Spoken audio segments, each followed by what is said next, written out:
Kaleidoscope, a weekly public affairs program brought to you in partnership with the Urban League of Greater Cleveland, Kaleidoscope Magazine, and News Channel 5. Good morning, everyone. Good to have you with us. Let's talk a little bit about money. A sluggish economy over the past few years left many consumers struggling to pay off their debts and reestablish credit. Jay Seaton is Vice President for National Affairs with the Prison Financial Advocates and Consumer Credit Counseling Service, and he's going to take us through the steps to reestablish credit. Then later on, we'll hear from Cleveland Municipal Court Judge Lynn McLaughlin Murray. She'll tell us about the new Veterans Treatment Program. Later on the broadcast after that, Michael Davis of the Northeast Ohio Regional Minority Business Assistance Program and Sharon Davis of the Ohio Department of Development will talk about the type of assistance available for minority business owners. Good morning again. I'm Leon Bibb. This is Kaleidoscope, and so we beginning with a good friend and a regular on this broadcast, Jay Seaton, who's Vice President for National Affairs for Prison Financial Services and Consumer Credit Counseling Service. Hey, Jay. Thanks for having me. You're here all the time helping people get out of debt. Because financial matters, I got to be the biggest interest of people right now. What's going on? We've got a sluggish economy right now, and folks some of them are in debt, looking for jobs. What's your advice to them? At Consumer Credit Counseling Service, I think one of the biggest issues right now is I've had some bumps in the road with my finances, with my credit, with my debt. How can I begin to reestablish myself and maybe get into a new job? This usually goes in context with a new job or a new situation where people are optimistic and positive. Then they suddenly remember, my credit's not so good. What do I need to do to make it better? How do they reestablish it? How do you reestablish credit if you've had a bad credit rating? I won't say it's difficult. But I won't say it's easy either. It's one of those things where you have to focus as a goal. That has to be a goal along with everything else that you're doing to rebuild your financial situation. You have to make it a specific goal. I want to go ahead and focus on my finances. And the first thing to do, I would suggest, is to go ahead and get your free credit report. I find only 25 or 30% or maybe a little bit more than that of the folks who are your viewers understand that they can get a free credit report. Find out what the credit world knows about you, what they have, and then you can take step two. And there are 3 companies that provide that too, don't they? You can go online. There's one. There are a lot of scammers out there, so people need to be aware of it, and we've talked about this before.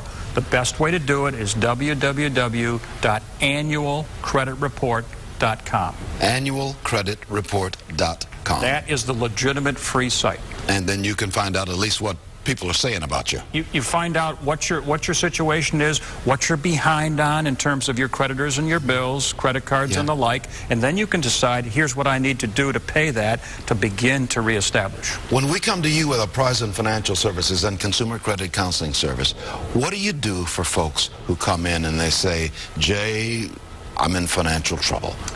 How do you get them out, and what's it cost them? First, understand that we're the oldest nonprofit actually in the country, not just in this area, Greater Cleveland, but in the country.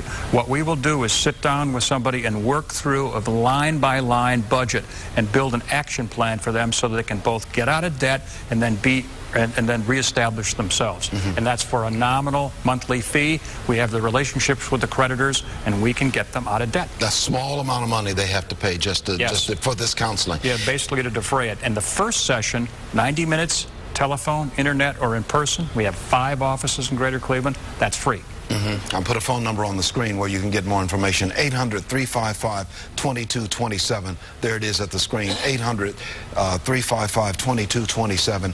What you do is you talk to the person they owe, the company they owe, and you work out a deal where we're paying it, and so we're not running and ducking for cover. So it's impressive how many people in Greater Cleveland and across the state and other states where we're in really feel they have a moral obligation and want to pay their bills. And what we can do is help them reduce their interest with a smaller payment, and over a period of time get those creditors paid off, and begin to reestablish. Jay and I have a running joke on this broadcast whenever he's on, and the control room knows I'll do this too. I always pull out my credit card, just because you've probably got a credit card along these lines right here. This little piece of plastic can get us all in trouble. How so, Jay? Well, what's interesting about it, I take that view, but I also take the contrarian point of view. It is a piece of plastic.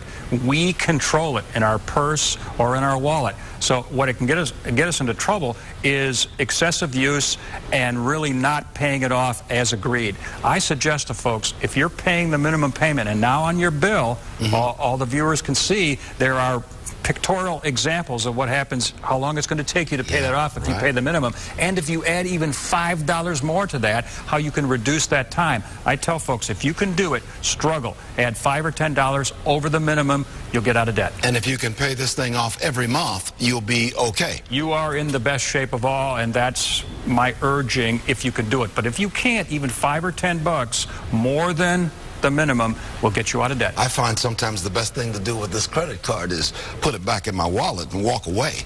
Maybe I don't need to buy that product that I thought I had to have. Use it, but be smart about it and understand the rules of the road. That's what we say at Consumer Credit Counseling Service. It's plastic, it's helpful. I have credit cards and I've been doing this for over 30 years. So it's not the card itself. Understand how it works. If I bought a suit for $100 and I put it on my credit card, but I only paid the minimum every month when that bill comes, that suit's going to cost me a lot more than $100. And now you can see exactly how long that will take and how much it'll cost you in your bill. 1,000 years. That will potentially be an expensive suit. But you've lost your discount if you don't pay it off. Exactly right. Once again, if we contact a Consumer Credit Counseling or a Prize and Financial Advocates, you can get us on the road to recovery. Yes, that's exactly right. They've got a bunch of brochures that they give out like this. You'll get all of this kind of thing if you make that phone call to 800-355-2227. Jay Seaton is the Vice President for National Affairs of Prize and Financial Advocates and Consumer Credit Counseling Service, and a regular on the broadcast. These are, you would be impressed and surprised, perhaps not so, because of your credibility, how many people tell me that they watch these segments. Well, we're glad to help them. We try to keep you out of debt if we can, but it begins with you, right, Jay? Yes. Thank you, Jay. Always good to see you. We'll have you back. Thank you. He's a regular around here, and we're glad to keep him in here. He keeps money in our pockets. Well, let's log on to newsnet5.com each week to see what's coming up on Kaleidoscope. Up next, we're going to continue the broadcast. We're going to be talking to Michael Davis and Sharon Smith, and they're going to be talking about the Ohio Regional Minority Business Assistance Center, and we'll also talk to Lynn McLaughlin Murray. She's a judge with Municipal Court about a special veterans program. This is Kaleidoscope. Back shortly. Welcome back to more of Kaleidoscope. The Cleveland Veterans Treatment Court opened in early September, and Cleveland Municipal Court Judge Lynn McLaughlin Murray will explain why this special court is needed and how it will work with other agencies to meet the special needs of military veterans who find themselves in the criminal justice system. Your Honor, good to have you with us. Nice to have you. Nice to be here. Judge Lynn McLaughlin Murray, Cleveland Municipal Court. So tell me about this program. This is a special program for veterans. What's it do? It is a docket specifically for veterans. Our first docket was September 1st, and the idea is that we wrap the services around the defendant veterans. So they're on probation. This is post-adjudication. They've already pled out or been found guilty of the charges. Most of the charges, 60% of the caseload is DUI. And then when they come in, we find that they've never received services with the VA, a lot of them, never been registered with the Veteran Services Commission. They're having issues with homelessness. There's a large population of veteran homeless. They would like to go back to school, and they don't know how to do that and how to take advantage of those services. And so the idea of the docket is it's a one-stop shop. They come to my courtroom, and those services are in the courtroom. We don't send them someplace else. They get it right there. You try to guide them to where they need to be. Right. A lot of times they don't even know that these services are available anywhere. Exactly. They don't even know. And I say to them, and it's a dialogue. It's not a traditional courtroom. There's not a prosecutor. Sometimes we have a public defender just to help individuals, but it's really a dialogue with myself and the defendants. And then after I've talked to them about, are you working? Do you have stable housing? What is going on in your family life? What is going on with the issues with your substance abuse or mental health? I will say, well, now I want you to go talk to Tracy, and she's with the VA. Now I want you to go talk to Terry. She's with the Veteran Services Commission. Oh, look, there's somebody here from the Ohio Job and Family Services that has programs for veterans. They're in the back of the courtroom. Go talk to them before you leave. So all of this is really geared to men and women who are veterans, yeah, who find themselves standing in the court for some reason or another. Exactly. And we can turn their lives around oftentimes if we get them the kind of help that they need, these veterans. Absolutely. This program was first started in Buffalo, New York with Judge Russell. And he started in 2008 for the same reasons. He saw that the veterans that he had were having a problem. Since he founded his docket in 2008, of his graduates, not one person has reoffended. You've got a peer mentoring program. What's that entail? This is really what makes this docket work. These are volunteer, honorably discharged veterans who come to court every week and talk with the veteran defendants. Their friends, their counselors, their mentors, their coaches. They really help them. They take them to a medical appointment. They know what's going on with them as far as the VA. I had one on my docket on Thursday, and he was able to stand up and say, oh, he has an appointment for his dentist on such and such a date, and I'm going to make sure he gets here and he gets there. They're able to really help them because they have that connection, because they're veterans. They need a leg up sometimes. They just need a little help. They need a friend. And that can solve some of the other legal problems, that the DUIs and all of Absolutely. the other. That can, if they're working, got some help coming Absolutely. along, and you getting some of those benefits that veterans really. I'm a veteran as No, you much are. in Cuyahoga County. Well, Northeast Ohio knows I'm a veteran of the war in Vietnam, and I use the GI benefits to go back to college, right, to go to graduate school, working toward a master's degree. Bought a couple of houses on the VA, on the Veterans Administration, and used the medical facilities as well. So you brought something here. I did. It says support our veterans, and I'm going to give that to you. Wristband, support our veterans, and it's kind of in a military, has a military camouflage kind of thing, and I certainly will wear this as a reminder, not only to myself, and there's a phone number on the back too, as a reminder to myself and to others to support our veterans. Let's put your phone number, you can get a shot of that if you want on camera number 12 there. Support our veterans, it says. Let me put a phone number on the screen, 216-664-4712. That's to your chambers, right? No, that is to Derek Moore, who is my peer mentor coordinator, and he's retired Air Force. And if you're interested in being a peer mentor, you can call him, and he will send you out an application. We have 17 so far. We're always looking for more. And there's just a short application. We do a little interview just to find out a little bit about the individuals, and then you're welcome to come aboard. And it's my docket is every Thursday, courtroom 12A in the Justice Center. This touches your heart, doesn't it? This is so important to me. These men and women have served our nation. They have gone into harm's way, just like you did. And that they would come back here and not have a place to live. The homeless population of veterans is just so high. That they would not have a job, that they would not have medical care. It's just wrong. And that we can give these services to them. The men and women walk out of my courtroom with hope. And that is really what it's about. It's about hope. Solving problems for them and solving problems for the rest of society. Absolutely. Getting them on the straight and narrow, living quality lives, and thanking them for what they did for our Absolutely. For our nation. That's what it's about. Judge Lynn McLaughlin Murray, Cleveland Judge in Cleveland Municipal Court, thank you so much for being on the broadcast.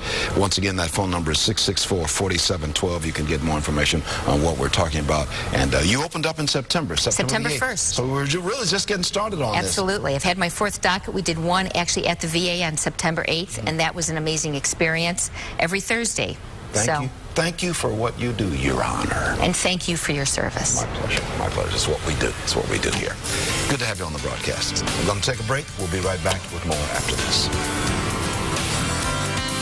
Welcome Welcome back to more of Kaleidoscope today. The Northeast Ohio Regional Minority Business Assistance Center provides assistance to minority and disadvantaged businesses. Its director, Michael Davis Sr., and the manager of the Office of Management and Technical Services at the Ohio Department of Development, Sharon Smith. They're both here to talk more about the services provided and the missions of the organization. It's good to have you with us, Michael Davis and Sharon Smith. Thank you for having us. So tell me about the mission of the Northeast Ohio Regional Minority Business Assistance Center. What's it do? It is there to promote, well, it was formed to promote sustainability, growth, and success for small and minority disadvantaged business owners by a vehicle of counseling, technical support, training, certification assistance, access to loans, bonds, and working capital. Kind of help them get started and stay started. Yes, sir. And that's if you're going in business, one of the rules is to stay in business. That is correct. One of the goals that is the goal. Yeah, let's bring in Sharon Smith, the manager of Office Management and Technical Services for the Department of Development. What's the Department of Development's role in all of this now? We fund the Minority Business Assistance Centers, not just the Northeast Regional Ohio centers, but we do them across the state. We've got 8 centers, and that's counting Mike's satellite offices that he has that are operating rather uniquely in the urban leagues. And that's a relationship we've had with the Akron Urban League for a while. But we provide this assistance in order to create jobs and to positively impact Ohio's economy. Michael, how big an area do you serve? I know you're working with the Akron Urban League. How big an area do you serve? Well, this collaboration stretches across Northeastern Ohio. You have the Akron Urban League, you have the Urban League of Greater Cleveland, you have the Lorain County Urban League, and you also have the Warren Youngstown Urban League, as well as the Lima Allen Chamber, and we serve 11 counties throughout that. Now, what happens when somebody comes to you and they're minority or a disadvantaged business? Well, what's that mean, disadvantaged business? Disadvantaged business would be a business that they fall under a certain threshold, as what the state would identify, maybe not making over $250,000. So somewhere under that threshold. What do you do for them when they come to you? What we do, we have a plethora of services, but the first thing we would do an initial assessment, an intake. They would come in and they'll tell us if they're a startup business, what their ideas, what their dream is all about, and hopefully we can come up with some type of 30, 60, 90-day goal for them to obtain, and then give them a prescription to follow and help them through along the way through. You help them with a plan. With a business and plan. You give them a route to that plan, kind of some ideas on how to get from here to there. That is correct. To make a dollar. Yeah. Now, that's in keeping with the Office of the Department of Development down in Columbus. This is what you want businesses to do, to get in business. That's exactly right. And stay in business. Stay in business. Speak to that. Create jobs. Speak to that, Sharon. What you find is minority business owners, when they are creating jobs, they're hiring other minorities and other disadvantaged. I'll call them populations. So it's good for the state, it's good for the economy if we're providing these services to these businesses, particularly minority businesses and disadvantaged businesses have problems accessing capital. So through the programs that we operate through the Minority Business Assistance Center network, we're able to provide them with access to capital. And by accessing capital, you're talking about finding that pot of gold. That's exactly right. You help people find the money. If there is money to be found, we will help them find the money. That's exactly right. Okay. Speaking of money, is there a cost for the people and the companies that come to you asking for help? Some of the costs are either low cost or no cost. However, we found that if we have them have a buy-in to it, that they will take it more serious. So most of the services that we offer from the state's perspective are free. And that's covered through our tax dollars. Covered through our tax dollars. So we should take it, those companies that are in trouble or minority businesses that need some help.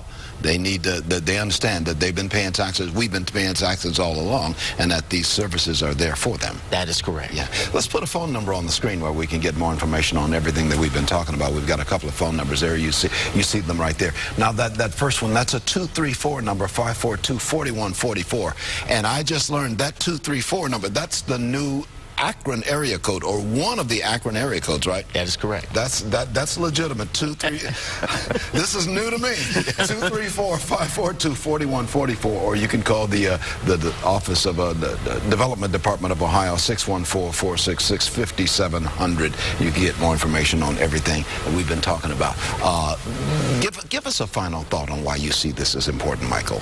I see it as important because so often our minority business, small businesses don't have that resource out there, and we are a resource center, and we try to help level the playing field for them to be able to market themselves and be competitive out there with the prime contractors and the business owners that have been doing it for a long period of time. And you, Sharon Smith, give us a final thought on why you think this is vital. These services are available to you. As you mentioned, these services are your taxpayer, your tax dollars at work. Yeah. The taking advantage of these opportunities and looking at the resources that are available, really identifying them, because that's the greatest problem we face is people don't know that these services are there and available. So make a phone call, get some information, get your business up and running, keep it up and running, and find the route to that pot of gold. That's it. We're all looking for it one way or the other. We may not say we are, but that's what we're looking for. Thank you so much for being on the broadcast, Michael Davis and Sharon Smith. Thank you for having me. Thank you for having us. I'm going to take a break. I'll be right back. Marcia MacCabe of the Urban League of Greater Cleveland after this. With a comment now, here's Marcia MacCabe of the Urban League of Greater Cleveland. Thanks, Leon. I'm really excited about the broadcast today. We always have a great one, had a great one today. I want to comment, though, particularly on the last segment where we talked about the Northeast Ohio regional collaboration of the MBACs. Yeah. I'm so very proud of that because Urban Leagues have a protocol that we follow, that we don't go into each other's territory and we don't do services across others' territory. Right. And that is why we came together, and as an Akron Urban League and a Cleveland Urban League, we decided to help to form this new collaborative so that we didn't compete against each other. And then we decided to also bring along some of our other Urban League brothers and sisters into the movement so they too could do this work. We are all in it together. Absolutely, absolutely. And I think as African American organizations, we have to set that model of how we work together. Other ethnic groups do it, other communities do it, and we think we need to be in the lead to make sure we do it as well. Oh, you're preaching to the choir. I agree with you 100%. Oh, you were impressed with what they talked about, too, this program of helping minority and disadvantaged businesses. Absolutely. We had a center in Cleveland, and so now we're all merged and working together, and I think that the impact now that we're creating is greater than any one of us could do ourselves. So it looks like we're well on the route. With one of the things we talked about with our segment, we've got 15 seconds remaining, was start a plan and get on the route to that plan. Absolutely, absolutely. And we have businesses who are, gaining impact for their own businesses, growing their revenues, and then they're able to hire people, and that's the thing that's going to turn around our economy. Well, we're on our way to turning it around. Many thanks, Marcia. You're welcome. That's going to do it for Kaleidoscope. I'm Leon Bibb. Be well. Kaleidoscope, a weekly public affairs program brought to you in partnership with the Urban League of Greater Cleveland, Kaleidoscope Magazine, and News Channel 5.